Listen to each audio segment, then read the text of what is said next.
Hello, क्या कहना बता। और ये हमारे जितने भी भाई उधर बैठे हुए हैं वो सभी पांडाल में आ जाए ज़्यादा अच्छा लगता है। हाँ, थोड़ा सा पिता का परिचय दीजिए। अपने पिताजी से बोला। पिताजी हाँ, रिश्ते में मेरा साला है। ओरे नीच, ओरे कमी, क्या हुआ? तेरो सालो है तेरो सालो और वह तुम्हारा साथ और अपनी बहन की शादी तू अपने साले के साथ में कर देगा। बिल्कुल कर देगा, नहीं करूंगा। तुझे पता है रिश्ते में वो हमारी बेटी हम जहाँ भेजेंगे वहाँ जाएगी। रिश्ते में तुम्हारी अगर वो बेटी है तो मेरी बहन है। उस दिन से क्या मर गया था तू? इस दिन से जिस दिन से वो जवान घूम रही थी। पिताजी अधिक मत बोलो, एक बात नहीं जानते हो? क्या नहीं जानते? जब बेटा हो जाए आप बराबर तो बस समझो बाप बराबर रुको, है। बेटा ऐसा मत कर। है, ऐसा कैसा मत करो। शादी भाई होगी मेरे साले सुखपाल के साथ में होगी। मुझे नहीं, एक बात बता मुझे, वो जो तू अपनी बहन साले के साथ में देगा वो तुझसे जीजा कहेगा, तू उससे जीजा कहेगा। तो तुम्हें कौन सी आपत है? एक बात बताओ, तो जब हम आगे रह रहे हाँ, 1 किलो केला लेके तब वो हमसे कहे जीजा राम रहो, और जब वो हमारे घर आए 2 किलो रसगुल्ला लेके तब वो हमसे कहे जीजा रहो, कितना बढ़िया लगे। पैदा होने से पहले मर के बेटा जी, अरे पागल बंदा, ये कैसी बात कर रहा है? जी हम जगह दोबारा मुंह से आवाज नहीं निकाली। जी पहले मार के बात और इसका मतलब सर पे सवार है। तू मुझ पे दौड़ेगा। अब लगा कभी कितनी लेकर गुटका खेलेंगे। और नीच, तू होने से पहले मर जाता तो ये दिन हमें देखने के लिए नहीं मिलती। समा ज्यादा फालतू बकवास करने की जरूरत नहीं है। शादी होगी तो मेरे साले के साथ में होगी। और पिताजी ध्यान रहे, तुमने भूल कर दी और उस कन्हैया को बुला लिया तो बहन की डोली बाद में उठेगी, पहले तुम्हारी लाश घर से निकल जाएगी। रुकुम अपने पिताजी को बिल्कुल नहीं करना। क्यों दबे? कागज का मुंह दबे ना उतर जाओ ये खेत। बिल्कुल नहीं दबा, किस्मत के लिए रुकुम।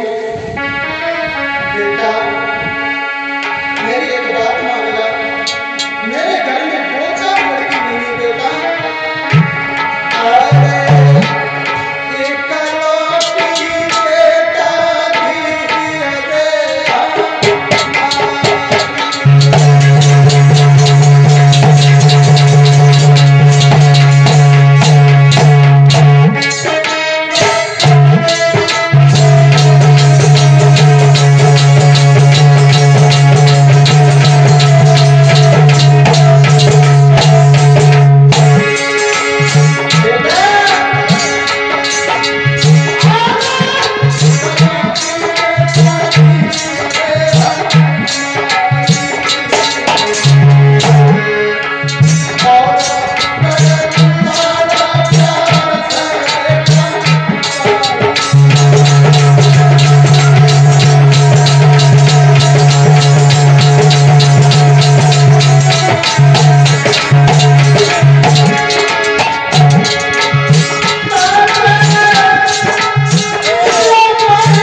भूल मत कर देना, एक भूल तुम्हें रुलाने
नाई और पंडित को अपने पास बुलाया और नाई पंडित को बुलाया।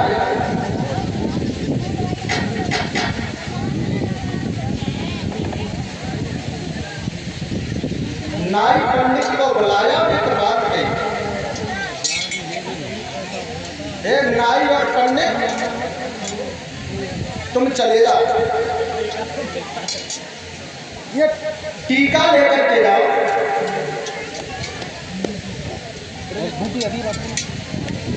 हम ये टीका जो तुम्हें लिख करके दे रही है हमारे साले सतपाल के यहाँ लेके आओ और उनसे ये कहना हम तुम्हारे बराबर लायक तो नहीं है।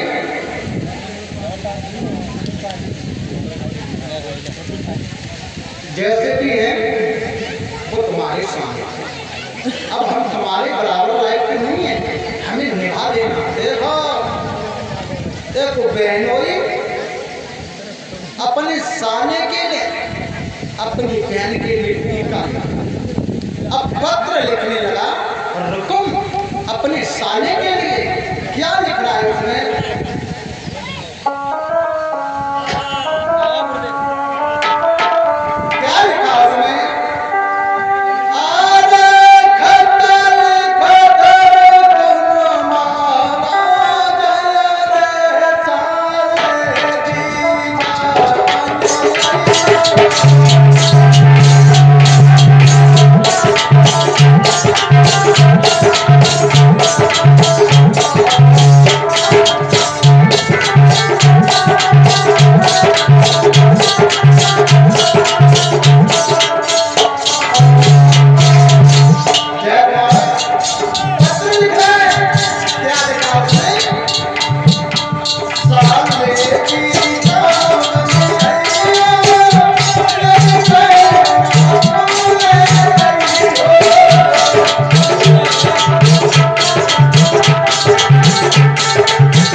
और जैसे पत्र लेकर के नाई ब्राह्मण पहुंचे सचपाल के पास और सचपाल ने जैसे आते हुए देखा, बड़ा सम्मान किया।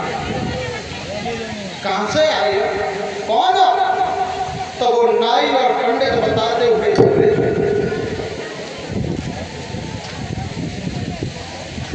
कहने लगे तुम्हारे तो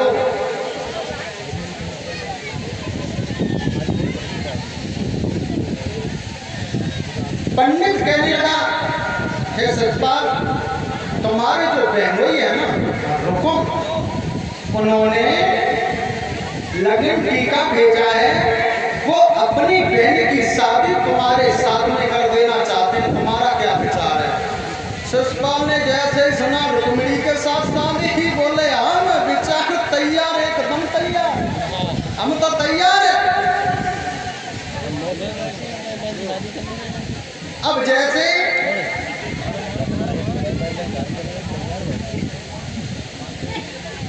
इतनी बात जैसे ही सुनी, शिषपाल कहने लगा हम तैयार हैं, एकदम तैयार रहिए। और कहा आप बैठो भोजन करो। अब शिषपाल अपने मौसी के बेटा दंतवक्र से कहता हुआ बोला, भैया तैयार हो, पास लगा के चलना है कुंदनपुर में। आदेश की देरी थी, अरे वो फौज, अरे वो फौज।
और भाभी से कहता हुआ बोला, भाभी के पास जैसे पहुंचा और भाभी से कहने लगा, भाभी भाभी भाभी ओ देव, तुम मुझे दूल्हा बना दे। भाभी ओ शादी करने के लिए जा शादी पागल हो गए, क्यों? कोई ना पापड़ी कर दूंगा भाभी तुझे नहीं पता है जो हमारे बहनोई साहब हैं, देखो आप मजाक बना पागल है, मजाक थोड़ी करना है तुझसे। अब सच कह रहे हो, बिल्कुल। तुम शादी करने जा रहे हो? हाँ। कोई लड़की से साथ में करोगे? और क्या पुरुष के साथ करूंगा? ऐसी बात नहीं है। वैसे अगर शादी होती है तो कहीं से पत्र आता है, चिट्ठी आती है, वो तो कुछ आया नहीं। भाभी ओ तुझे नहीं पता है।